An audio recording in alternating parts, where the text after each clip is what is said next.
Today I'm going to be showing you how to do rear brakes on a 2014 Ford Taurus SE. This will be the same as the other ones. This is the V6. It should be the same as the 4-cylinder.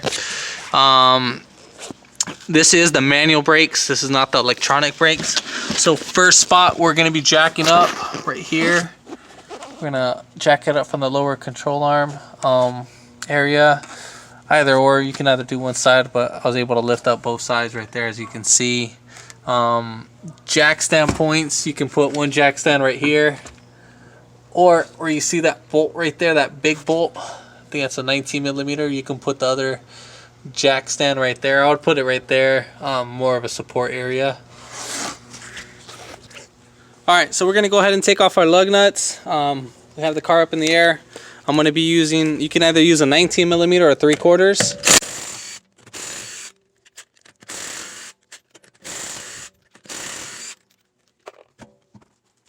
So we got, basically what you're going to need is a 13mm for right here. There's going to be two. Make sure your emergency brakes are not on, so this guy should spin. That's how you know your emergency brakes aren't on. So we'll go ahead and take off these two 13mm bolts. You can get some pliers to squeeze these guys down right here, so it keeps the bolt from spinning. If not, you can stick a flathead screwdriver right in there and do that.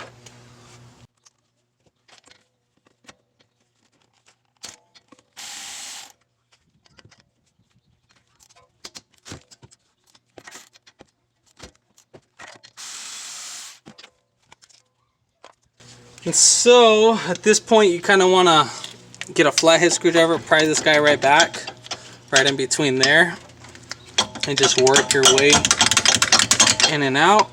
And then we'll set that aside. And then same thing for our pads, we'll just pop them out. This side is very, very low, as you can see right there. There's barely any meat. So I like to see what's going on right here. The other side had a lot more meat as versus this side. So usually you want to see in comparison how big of the difference. So if this side is pretty low as versus the other side, either you got stuck guide pins or the caliper sticking. So that'll be the cause of that. So then on the caliper bracket itself right here, we're going to go ahead and take off these two 15mm bolts. So we'll pop those guys right off.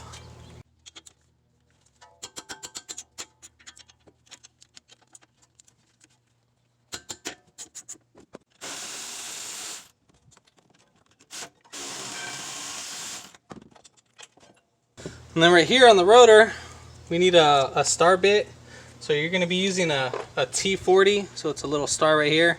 This guy should fit in perfect. Remember, a T40. Just kind of tap it right in. Make sure it's fully seated.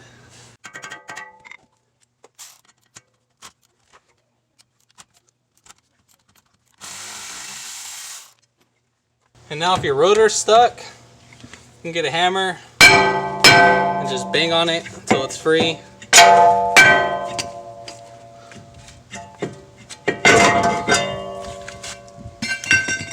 And then at this point, since you're right here, you might as well spin the wheel bearing. See if there's any noises.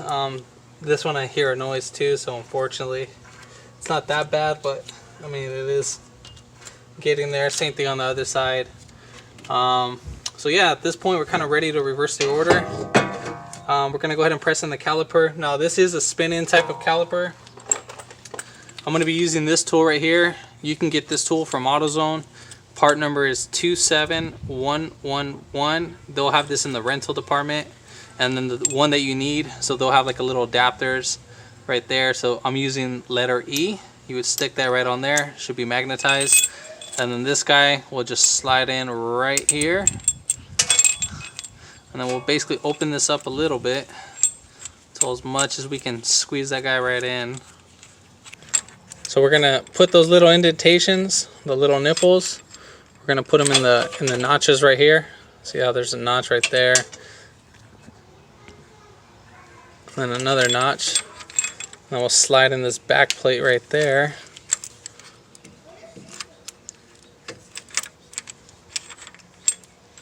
And then we'll back up this. This is, once you back up this nut, this will be to loosen it. So you're doing lefty-loosey on this while holding this bracket.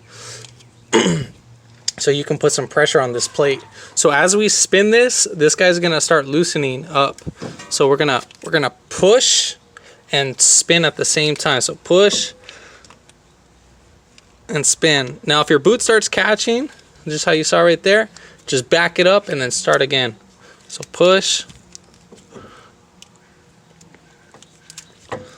And if it really keeps on catching, then you can probably spray some like WD-40 in there just to get that all lubricated so you don't have any issues.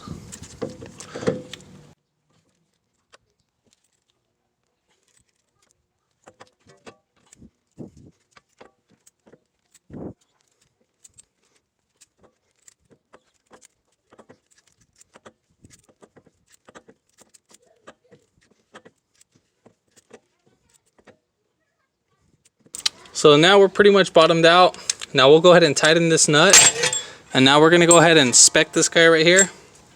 So this needs to line up in a certain way. So this needs to be just like that. This notch needs to go up and down corresponding, cannot be anywhere else. Because when you're looking at the brake pad, you have this little nipple right here, and that's gonna go in that hole. And that's where you want that guy at. So now we're gonna go ahead and reverse the order at this point. All right, so now when you're putting on back the rotors, make sure that your hole lines up with this one, but this one has a whole bunch of holes, so it shouldn't really matter at this point. Now you don't need to torque this down. This star bit's only meant for just holding the rotor during assembly.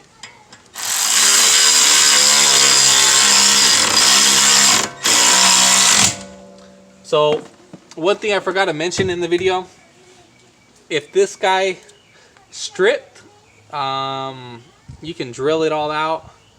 If you have to, then you cut out the rotor or cut out the head with a disc grinder.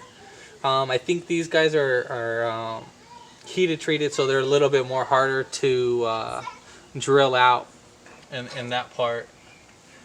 And then once you get it all off, then you would grab some pliers and then spin the head and then go from there.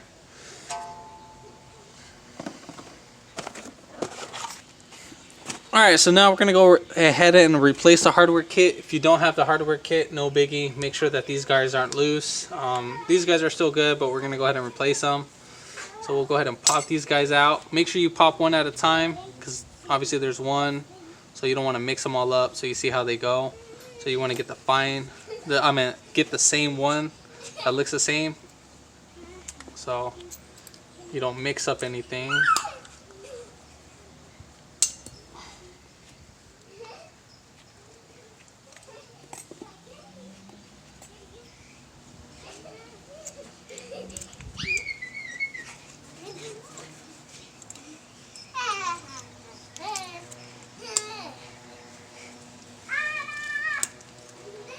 And make sure that these are fully seated in.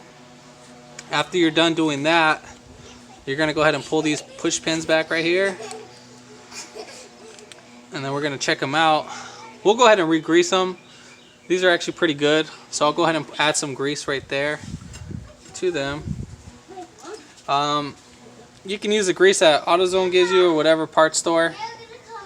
Literally, I just only need a little bit because this thing's still pretty good. So we'll just use that much, and we'll do that for both pins. And then you'll put it right in there, go back and forth, spin it right around, and then you'll be all set and done. We're gonna go ahead and finish this up, and then we'll get right back to the video. Alright, so now we're gonna go ahead and put this guy back on. Nothing special to it.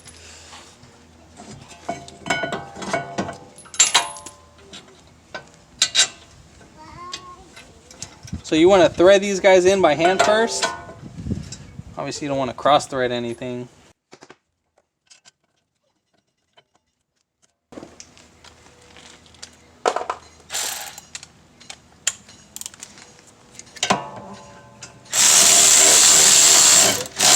Now you want to work your way, so you want to go from top to bottom. You don't want to tighten down the bolts all the way. So this one I didn't, it's still loose, but you want to work your way.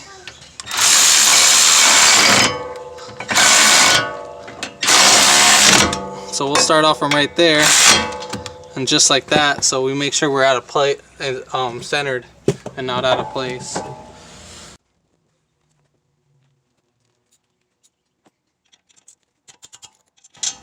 And we'll go ahead and hammer these in just a tad bit, just to get those in pretty tight. Alright, so we're going to go ahead and put in our pads. If they came with wear indicators, which I highly doubt that Ford will come with, well, for this year that it will come with them. We're going to go ahead and grease up just the contact points. So we'll go ahead and grease up right here, right there, and then that little piece, and we'll do it same thing for the rest.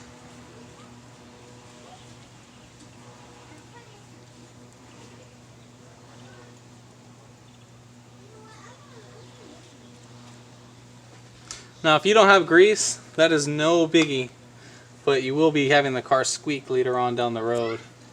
So we'll go ahead and set these guys right in. No really special way to do that. And I didn't paint the rotors like these two, by the way. They came like that, so it's a little ceramic coating. Then we'll go ahead and sit in the caliper. Make sure you try to pay attention to that pin. Make sure that pin is in there. So the pin is centered, we're good to go. One way you can tell is by kind of guiding this pin right here with that. So you want this to correspond with that. That's one way you can tell.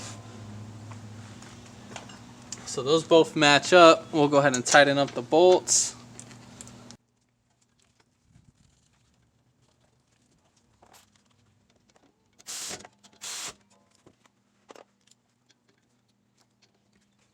Alright, so now we're going to go ahead and put on our wheel.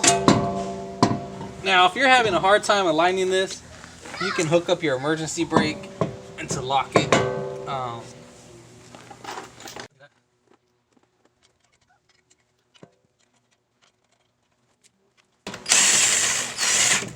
So when you tighten it, I always like to start from the bottom. Make sure you don't tighten it all the way, and then just kind of get it snugged in. And then go from the top, and then you just snug it in from the bottom and hit it with the top. Make sure it fully seats in from the back of the rotor. I'll show you that right now.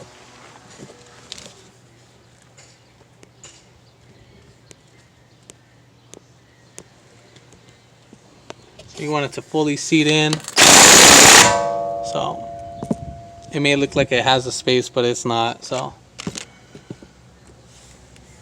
just like that, you can see right there, perfect. So it should look like that. And then at this point we're gonna go in a start pattern. So 1, 2, 3, 4, 5.